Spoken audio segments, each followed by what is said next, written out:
Dear friends, आप देख रहे हैं सेट नंबर 2 साइंस विषय का सेट नंबर 1 ऑलरेडी मैं डाल चुका हूं। अगर आपने ध्यान दिया होगा तो आपने देख लिया होगा, अगर नहीं देखा है तो उसको देख लेना। सेट नंबर 1 में जो क्वेश्चंस थे, सेट नंबर 2 में काफ़ी क्वेश्चंस उसमें से रिपीट हुए हैं, काफ़ी क्वेश्चंस आए हुए हैं। और मैं आपको बता दूं, अगर आप सितंबर, अक्टूबर और नवंबर के जो मैं पेपर्स बना रहा हूं, डाल रहा हूं आपके लिए सॉल्व करके दिसंबर तक के, इन पेपर्स को दिसंबर के एग्ज़ाम में आप देखोगे बहुत सारे क्वेश्चंस मिलेंगे, यानी कि 90+ स्कोर करने का आपके पास चांस है। लेकिन आपको सारे सितंबर से लेकर अब तक के सारे पेपर्स पढ़ने होंगे। सारे सेट सॉल्व करके डाल रहा हूँ, सभी विषय के, चिंता करने की ज़रूरत नहीं है। इससे पहले मैंने विज्ञान का सेट नंबर 1, गणित का सेट नंबर 1 और संस्कृत का सेट नंबर 1 सॉल्व करके डाल दिया है। उनको आप डिस्क्रिप्शन बॉक्स में आपके 10th क्लास की जो लिंक है उसके अंदर आप जा करके देख सकते हो। चलिए स्टार्ट करते हैं सेट नंबर 2 का जो सोल्यूशन है उसको। यहाँ पर पहला क्वेश्चन ही पूछा गया है, यदि किसी अवतल दर्पण की फोकस दूरी f है तथा वक्रता त्रिज्या r है तो इसके बीच में क्या संबंध होता है? तो f = r/2 होता है, सभी को पता है, सेट नंबर 1 में मैंने बताया था। उसके बाद में प्रकाश के परावर्तन के कितने नियम है? सेट नंबर 1 में फिर से ये क्वेश्चन पूछा गया है, यहाँ 2 में भी पूछा गया, तो 2 नियम है। उसके बाद में समतल दर्पण द्वारा प्रतिबिंब जो बनता है वो कैसा होता है? काल्पनिक होता है, बी ऑप्शन करेक्ट है। इसके बाद वाहनों में पार्श्व दृश्य देखने के लिए किस दर्पण का उपयोग किया जाता है? तो हम उपयोग करते हैं उत्तल दर्पण का। उसके बाद आते हैं नेक्स्ट क्वेश्चन की तरफ। 5वां जो क्वेश्चन है इसमें पूछा गया आपसे, निम्न में से कौन सा पदार्थ लेंस बनाने के लिए प्रयुक्त नहीं होता? तो मिट्टी से कभी भी लेंस नहीं बन सकता। उसके बाद आते हैं छठे क्वेश्चन में, काल्पनिक प्रतिबिंब जो होता है वो हमेशा सीधा होता है, जो भी वर्चुअल इमेजेस होंगी वो हमेशा इरेक्ट यानी कि सीधी होंगी। इसके बाद आते हैं 7वें क्वेश्चन पे, यदि f का मान जो है 12 सेंटीमीटर है तब r का मान क्या होगा? तो अभी हमने फॉर्मूला देखा कि f जो है वो r/2 होता है, तो वहाँ पर हमारा आंसर क्या हो जाएगा? f का मान कितना है? 12 सेंटीमीटर, तो r कितना होता है? f = r/2 होता है ना, तो यहाँ पर 2f हो जाएगा, यानी कि 24 सेंटीमीटर। ठीक है। उसके बाद आते हैं नेक्स्ट क्वेश्चन की तरफ। तो नेक्स्ट क्वेश्चन क्या पूछा गया आपसे? नेक्स्ट क्वेश्चन पूछा गया है आपका कि यहाँ पर वाहन के अग्रदीप में किस दर्पण का प्रयोग किया जाता है? तो वहाँ पे अवतल दर्पण, कॉनकेव मिरर का यूज़ किया जाता है। उसके बाद आते हैं नेक्स्ट क्वेश्चन की तरफ। नेक्स्ट क्वेश्चन जो है आपका, इसमें पूछा गया, अवतल लेंस के सामने रखी हुई वस्तु का प्रतिबिंब जैसा बनता है, कैसा बनता है? आपका आभासी और सीधा, यानी कि वर्चुअल एंड इरेक्ट। इसके बाद में आते हैं नेक्स्ट क्वेश्चन की तरफ। नेक्स्ट क्वेश्चन 10वां है। 10वें में है, डायप्टर का मात्रक क्या है? तो लेंस की शक्ति का डायप्टर मात्रक, अभी हमने सेट 1 में काफ़ी बार देखा था। 11वां है, 2 डायप्टर वाले क्षमता लेंस का फोकस बताना है। तो 2 डायप्टर है, इसका जो क्षमता होगा, मैंने सेट 1 में भी समझाया था कि कैसे निकालते हैं क्षमता। 1/में निकालते हैं, 1/में नीचे मीटर जो है होती है उसको रखते हैं, तो डायप्टर की वैल्यू निकलती है 50 सेंटीमीटर। डी ऑप्शन करेक्ट हो जाएगा। आँख के रंगीन भाग को क्या कहते हैं? तो आइरिस कहते हैं। ए ऑप्शन इसका करेक्ट हो जाएगा। और इसके बाद में जो आपका 13 नंबर क्वेश्चन है, मानव नेत्र जिस भाग पर किसी वस्तु का प्रतिबिंब बनाता है वो दृष्टिपटल होती है। डी ऑप्शन करेक्ट होगा। 14वां क्वेश्चन है, दिए गए समीकरण में कौन सा रासायनिक अभिक्रिया हो रही है? तो इसके अंदर देखिए आप, यहाँ पर ये टूट करके आपके अलग अलग प्रोडक्ट में जो है वो हो रहा है, डिस्प्यूट हो रहा है, यानी कि बिखर रहा है, तो इसमें वियोजन हो रहा है। बी ऑप्शन करेक्ट हो जाएगा। 15वां क्वेश्चन है, निम्नलिखित में कौन सी अभिक्रिया संतुलित है?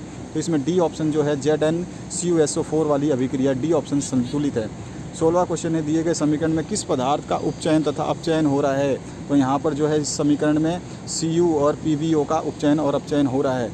उसके बाद आते हैं नेक्स्ट क्वेश्चन की तरफ। 17वां क्वेश्चन है, विकृत गंधिता कौन सी अभिक्रिया के कारण होता है? तो उपचयन के साथ होता है। ठीक है, ये ए ऑप्शन करेक्ट हो जाएगा। 18वां जो क्वेश्चन है इसमें पूछा गया, चूने से सफ़ेदी करते समय चूने में पानी डालते समय ऊष्मा निकलती है, इसमें कौन सी अभिक्रिया होती है? तो ऊष्माक्षेपी अभिक्रिया जो है वो होती है, संयोजन अभिक्रिया। ठीक है, ये ऑप्शन करेक्ट कर लेना। 19वां जो क्वेश्चन है, लोहे की कील को कॉपर सल्फेट के विलयन में डालने पर कॉपर सल्फेट के विलयन का रंग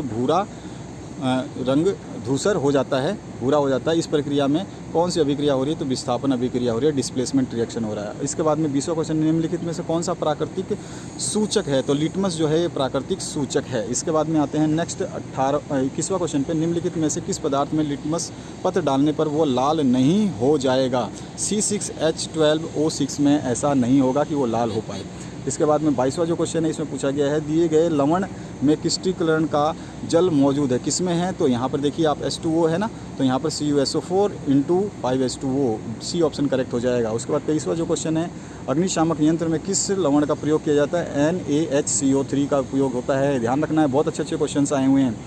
24 नंबर क्वेश्चन है, जल की अनुपस्थिति में हाइड्रोक्लोरिक अम्ल अपना अम्लीय गुण प्रदर्शित नहीं करता, क्योंकि उसमें H+ आयन उपस्थित नहीं होते हैं। बी ऑप्शन करेक्ट हो जाएगा। 25 नंबर जो क्वेश्चन है इसमें पूछा गया है पदार्थ ABC का pH मान 2, 7, 10, 14 है, निम्न में से कौन अम्ल है। अम्ल जो है आपका A है, A जो 2 है जिसका मान वो अम्ल होता है, जिसका कम वैल्यू होती है वो अम्ल होता है, 7 से कम वाले सारे अम्ल होते हैं। उसके बाद आते हैं नेक्स्ट क्वेश्चन की तरफ। यहाँ पर आपला क्वेश्चन है जो यहाँ पे चित्र में कौन सी अभिक्रिया हो रही है, तो ये चित्र है सूर्य के प्रकाश के कारण, तो यहाँ पे वियोजन अभिक्रिया हो रही है। यहाँ पर जो है सिल्वर क्लोराइड का चाइना डिश में रखा हुआ है, उसका अभिक्रिया दिखाई गई है, आपने पढ़ा भी होगा। 27वां क्वेश्चन है शरीर में उत्पन्न हानिकारक अपशिष्ट पदार्थों का शरीर से बाहर निकलने की प्रक्रिया किस जैव पराक्रम में होती है, तो उत्सर्जन। सी ऑप्शन इसमें करेक्ट हो जाएगा। इसके बाद आते हैं हम नेक्स्ट क्वेश्चन की तरफ। नेक्स्ट क्वेश्चन जो है 28वां, प्रकाश संश्लेषण में होने वाली ऑक्सीजन गैस किस यौगिक के टूटने के फलस्वरूप प्राप्त होता है, तो जल जब टूटता है तो हमारा जो है H2O हाइड्रोजन ऑक्सीजन अलग। उसके बाद में 29वां क्वेश्चन, अमीबा में किस प्रकार का पोषण होता है, तो प्राणी संभोजी पोषण, यानी कि डी ऑप्शन इसमें करेक्ट है। लार में कौन सा एंजाइम पाया, तो टाइलिन एंजाइम पाया जाता है, सभी ने रट रखा होगा। ये 31वां क्वेश्चन है, श्वसन प्रक्रिया में पायरूट का कार्बन डाइऑक्साइड जल और ऊर्जा में विखंडन कहाँ होता है, तो कोशिका द्रव्य में होता है, ए ऑप्शन इसका करेक्ट हो जाएगा। 32 नंबर जो क्वेश्चन है, पौधों में जल तथा खनिज लवण का संवहन किसके द्वारा होता है, जाइलम के द्वारा होता है। इसके बाद में 33 नंबर क्वेश्चन है, किसी समष्टि अपना अस्तित्व बनाए रखने के लिए कौन सी प्रक्रिया आवश्यक है, तो किसी भी समष्टि को अपना जो अस्तित्व बनाना है तो जनन आवश्यक है। उसके बाद में 34 नंबर जो क्वेश्चन है, दिया गया चित्र किस प्रकार के जनन को दर्शाता है, तो ये पुनरुद्भवन है। मैंने अभी साउदी परीक्षा क्वेश्चन पेपर सॉल्व किया, उसमें काफ़ी क्वेश्चन इसमें मिलते जुलते हैं। आप लोग नहीं देखते हो, आपके पास टाइम नहीं होगा, लेकिन आपका फ्यूचर आपके हाथ में, मेरे हाथ में नहीं है। मैं तो पेपर डाल दूंगा, सॉल्व भी कर दूंगा, सही आंसर भी बता दूंगा। याद नहीं रखोगे, पढ़ोगे नहीं, पेपर देखोगे नहीं, तो आपको नुकसान होगा। मैंने सामाजिक विज्ञान, इंग्लिश और गणित 4 पेपर साउदी परीक्षा के दूसरे जिले में हुए हैं, वो डाले हुए हैं। उसकी लिंक इसी वीडियो के डिस्क्रिप्शन बॉक्स में 10th क्लास की जो प्लेलिस्ट है उसमें आपको सारे पेपर्स मिलेंगे, जो मैं 50 बार बोल चुका हूँ कि डिस्क्रिप्शन में जाकर के अपनी प्लेलिस्ट 10th क्लास की खोलो, उसमें सब कुछ है जो आपको चाहिए। 90+ ओवर स्कोर करना है या 95 जाना है, 99 तक जाना है, आप उनसे कर सकते हो, लेकिन आपके ऊपर डिपेंड है। 35 नंबर, परागकण का एक पुष्प से दूसरे पुष्प पर स्थानांतरित होना क्या कहलाता है, परागण कहलाता है। परागण की डेफिनेशन दे दी है।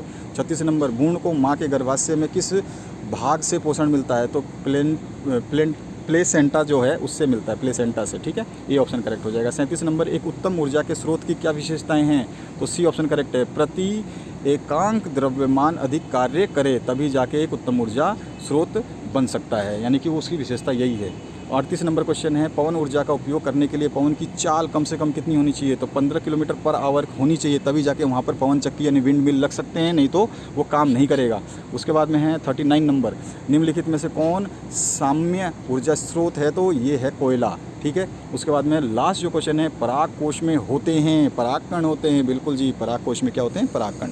तो ये था आपका साइंस सेट 2 का सोल्यूशन। इससे पहले science set 1, math set 1, Sanskrit set 1 upload कर दिया गया है। आपके 5 सेट हैं, सारे सेट्स में सॉल्व कर करके डाल रहा हूँ। बने रहो इस चैनल के साथ में, सारे के सारे वीडियो देखो, सारे के सारे पेपर्स आपके पास हैं, उनको देख करके टिक लगाओ और उनको फाइल बनाओ, प्रिंट आउट करवाओ, नहीं तो आप पास नहीं हो पाओगे। ये मैं बोल सकता हूँ सिंपली, क्योंकि मुझे एक्सपीरियंस है इस चीज़ का। तो आप सोच रहे हो केवल वीडियो से पढ़ूँ, तो ऐसा नहीं है। आपको जो मॉडल पेपर्स जारी किए गए हैं उनको प्रिंट आउट करा करके एक फ़ाइल बनाओ, उस फाइल में सारे के सारे मॉडल पेपर 1, 2, 3, 4 सेट लगा करके रखो, और उनमें जितने भी आंसर्स हैं उनको टिक करो, और बाद में जब आप रिवीजन करोगे तो आपको ढूंढना नहीं पड़ेगा कि यार वो वीडियो कहाँ गया, यार ध्यान नहीं है, उसका आंसर क्या होगा, ऐसा गलती ना करें। तो यहाँ पर मैंने नीचे लिखा भी आपके लिए स्पेशली कि लाइक, शेयर और सब्सक्राइब तो कर लेना, लाइक कर लेना, सब्सक्राइब भी कर लेना, सब्सक्राइब करके घंटी का बटन दबा लेना, नहीं तो आपको नोटिफिकेशन नहीं मिलेगी कौन सा वीडियो आया और कौन सा वीडियो गया।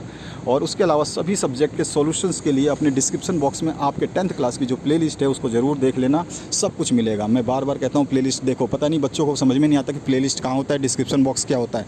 तो कम से कम अगर आप इतने समझदार हो, अगर आपको पता नहीं है डिस्क्रिप्शन बॉक्स क्या होता है, तो कम से कम यूट्यूब पर आप ये सर्च करिए कि डिस्क्रिप्शन बॉक्स कैसे देखें, बस आपको मिल जाएगा डिस्क्रिप्शन बॉक्स कहाँ होता है। अरे इसी वीडियो के नीचे डिस्क्रिप्शन बॉक्स है, आप उंगली से टच करोगे तो खुल जाएगा, ठीक है। तो आशा करता हूँ इस वीडियो से आप लोगों को हेल्प मिलेगी। Thank you very much, have a good day. और दूसरे सब्जेक्ट्स के लिए बने रहिए और सब्सक्राइब करके बेल आइकन को दबा लीजिए, फ़ायदे में रहेंगे। और बार बार बोल रहा हूँ एक ही चीज़ कि सारे पेपर से देखिए जितने भी मैंने डाले हैं सितंबर से लेकर अब तक, और गारंटी है, मैं बार बार बोल रहा हूँ, फेल नहीं होने दूंगा, 90+ स्कोर जाने दूंगा। लेकिन आप मेरी बातों को फॉलो करोगे, एग्ज़ाम के जो पेपर्स मैंने डाले हैं उनको पढ़ोगे, तो वाकई में गारंटीड एंड गारंटीड 200% क्या 500% क्या 1000%, ध्यान रखना आप। तो आशा करता हूँ आप लोग समझदार हो, समझ चुके होगे, अब बच्चे नहीं रहे हो, और आपके पास जो ऑप्शन अवेलेबल है उनको तो कम से कम फॉलो करो, जो चीज़ मिल रही है उनको पढ़ लो। Thank you very much, have a good day.